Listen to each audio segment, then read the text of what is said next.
Welcome to the Yerba Power Podcast. I'm Devin, the host of the Yerba Power Podcast, where we share the power of yerba mate with the world. Today, I have a special episode that I'm going to talk about another article and share my screen.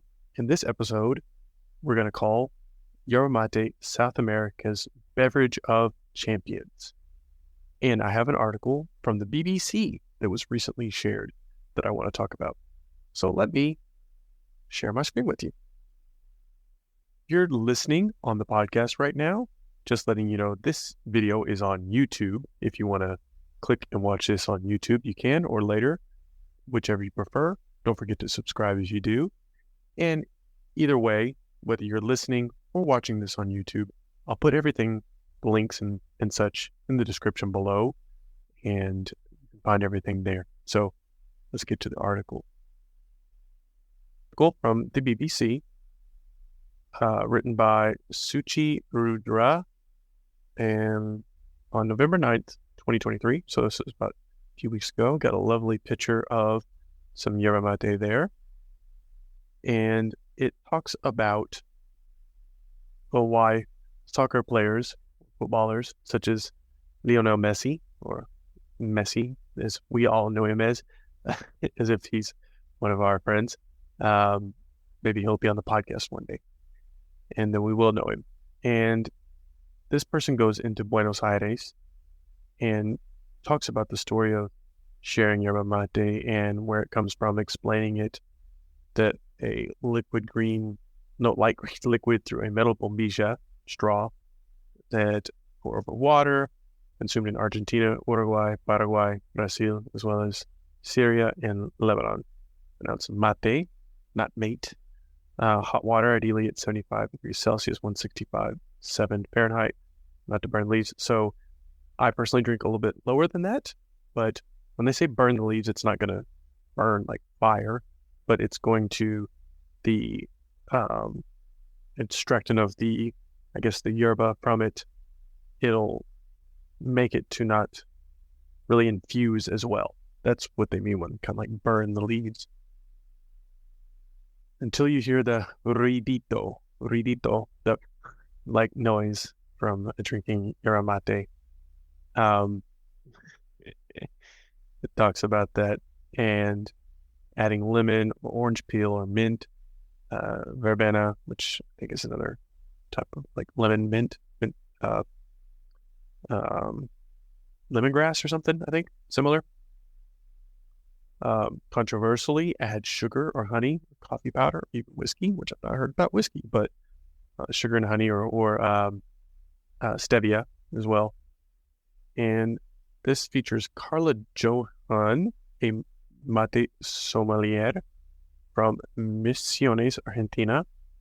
Let's see if I can open about her in the new tab. Well, it looks like that's an Instagram profile, so I'll have to check her out. And talks about the controversy in the World Cup in 2022, where they carried 240 kilograms of yerba mate with them, which was the Serena Canarias that they saw pictures of shared on the internet. It talks about how it is a culture around sharing, as well as how Messi, being in Miami now, is kind of an ambassador for yerba mate, and even the mate emoji, the little emoji on your keyboard now. That to me is kind of a big deal that there's an actual emoji for it. Let's see. A higher level of antioxidants than green tea or red wine. Powerful combination of vitamins A, B, B1, B2, C, and 15 amino acids and minerals. Iron, magnesium, potassium. It says from where the clay soil where it grows. And let's see. So yet, unlike coffee or tea, is not consumed in cafes, and what you have at home or at work or in the park or in a train or during class or at the gym. So yeah, I think that is an interesting point. Is like there's no, well, that I'm aware of, yerba mate like cafes. It's kind of a more personal thing. In other words, you prepare it as you don't order it, I guess, off of a menu per se. And I guess that's the uniqueness too about it being different from coffee or traditional tea. I mean, sure, you can brew traditional tea anywhere, but I think it's just the culture around sharing it in a house or at the park, or at work even. And see, so also to help with creativity, wake up in the morning. I mean, for myself included, I feel like it does help kind of spark some creativity. Maybe part of the reason why this podcast exists too, and definitely wake me up, alert my senses. And here we talk about the traditional ronda de mate, which is passing around the gourd, that was first kind of developed by the indigenous Guarani people, and that's kind of the tradition of yerba mate where it kind of starts. The Guarani believed that there were spiritual powers of the yerba mate plant, and sharing the mate with each other was a way of uniting their spirits. So, let's see, part of ancestral identity, but unfortunately the use of herbicides and fertilizers on yerba mate plantations has spread alarmingly. The soil has become eroded and impoverished. And so that's why I kind of like in a park, another reason, there's other ones out there that are organic. I mean, even Calmate, so shout out to Calmate as well for keeping their stuff organic and clean here in the U.S. Doma as well is a big proponent for organic, clean energy and the yerba mate, and without it being other fillers and pesticides and things like that. So as much as I love yerba mate and noticing that there is a difference when you drink organic versus the mass-produced one. May not notice it at first, but when you try it organic, you will notice a difference in literally the cleanness of how it tastes. For the Guarani, the yerba mate plant is also a rich source of diverse nutrients served as an appetite suppressant, both properties that help them to survive long-distance treks, and they use mate to dye fabrics, to treat liver problems, and even as part of their religious rites, in which they purge themselves to purify their spirit. In fact, it was this purging ritual that drew the attention of Jesuit missionaries who arrived in Spain in the 1500s. And so the Jesuits that came in as missionaries in the Misiones region are kind of who gets the credit for sort of commercializing yerba mate back then. Because it says even here, the Jesuits initially forbade the drinking of yerba mate when they saw the Guarani people consuming too much and vomiting. They must have drank a lot of it. But then the Jesuits realized that they could commercialize yerba mate, so they started plantations and sold yerba mate on both sides of the Rio de la Plata.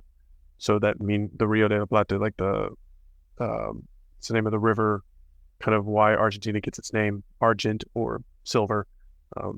They believe that was silver in that stream, which I don't know if they actually found silver or not, but that kind of refers to like Argentina, Uruguay, that right there in that area.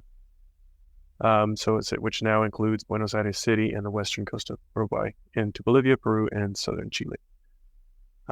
Today, every country of mate fanatics has its own preferred blend. In Argentina, leaves are naturally aged up to 2 years and contain some palo, which is the sticks or the stems. And then Uruguay is famous for its more aged leaves and powdered leaves, more consistent without the palo sticks or stems.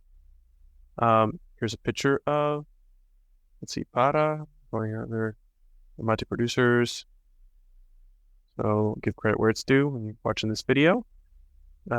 Brazil yerba mate is immediately recognizable for its neon green, powdery appearance, as the leaves are not aged or finely ground, resulting in a short, slightly sweet flavor. So from what I understand, I haven't drunk a lot of chimarrão, but yes, it's not aged as long. It's more green. It's definitely more finely powdered. I plan to have love to have someone, if you're listening, to talk about chimarrão and explain more of that to me and the listeners as well, because I'll admit I drank it like once or twice. In Paraguay, which are famous for tereré, which is basically cold brewed yerba mate, in other words, using cold water, also blending dried herbs or fruits. Mint or boldo, it's another herb, I believe for stomach kind of digestion things. A lot of mint and boldo Garupi has a good mint and boldo flavored Paraguayan yerba. Although seasoned yerba mate drinkers are faithful to more traditional hot tea form, different brands have found their use of the plant mate-infused craft gin, Apóstoles, Calmar, and the craft beer, Lasca, mate-flavored kombucha. We're curious about this Lasca beer. So it looks like a yerba mate beer. I wonder where this is at. Looks like this is pesos.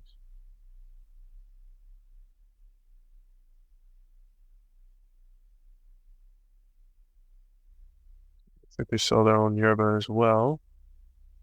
If you guys know anything about this Lasca yerba mate, about to find them on Instagram.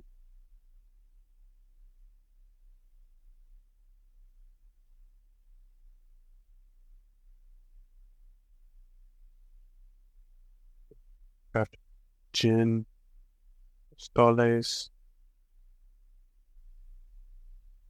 So it's no surprise that 3 of the most popular foods in Argentina have been touched by the yerba mate wand. Ice cream made at Helados Garavana, Argentine province of Corrientes, alfajores, which are like a kind of a cookie with dulce de leche in the middle, pizza topped with mate flavored mozzarella. Okay, apparently in Apostales Misiones, Dulce Vita, or Dolce Vita. We'll have to check them out. Principe de los Apostales. So this is a yerba mate gin, which I'm guessing is in Apostales Misiones, Argentina. Shout out to this guy, Tato Giovannoni. For the past few decades, brands like Guayaki in the U.S., Club Mate in Europe have offered a healthy fruit-flavored sparkling beverage and energy drink packed in cans and bottles.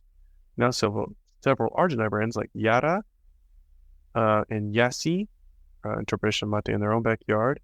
So we'll have to check out these Yassi and Yara. Sorry. Only time will tell whether this catches on in Argentina and nearby nations who share the mate drinking tradition. Says that while the ready-to-drink versions of mate works in the U.S. market, in Argentina, mate has always been about the ritual. Mate is not practical. You need the mate itself, the bombilla, the yerba mate leaves, thermos, and hot water. That's the beauty of it. Mate in Argentina is all about sharing. So something I've said, but here's Yassi. Looks like they have a can. Looks pretty cool. Guazú, Pampa, Patagonia. So it's got lemon and ginger, mint and herbs, and red fruits, which I'm guessing is probably like strawberries and raspberries and things. So Yassi and Yara, which definitely looks like Guayaki. Okay, so anyways, that was about the article of BBC. So I guess all I wanted to do was go over that article, kind of talk about some of those things as far as, why yerba mate is popular in the sense of, yes, the health benefits, yes, sacre and Messi, and I guess, all the other side, like fringe benefits, I guess you could say, as far as sharing, cultural, as far as history, connection, creative energy, the ritual of it. So I guess what I'm trying to get at is there's lots of benefits, health benefits usually what people fixate on, but I hope this was informative to you. And I'll put a link down below with the BBC article yourself that you can check out and read on. And if you are watching this on YouTube right now, don't forget to subscribe.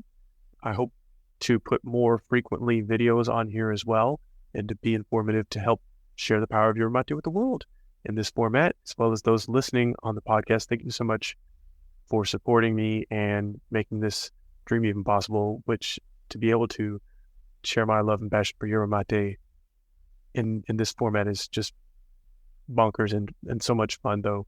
And I appreciate all you guys for coming on the show or listening to the show to making this possible. Thank you for listening and watching both either or this episode of the Yerba Power Podcast.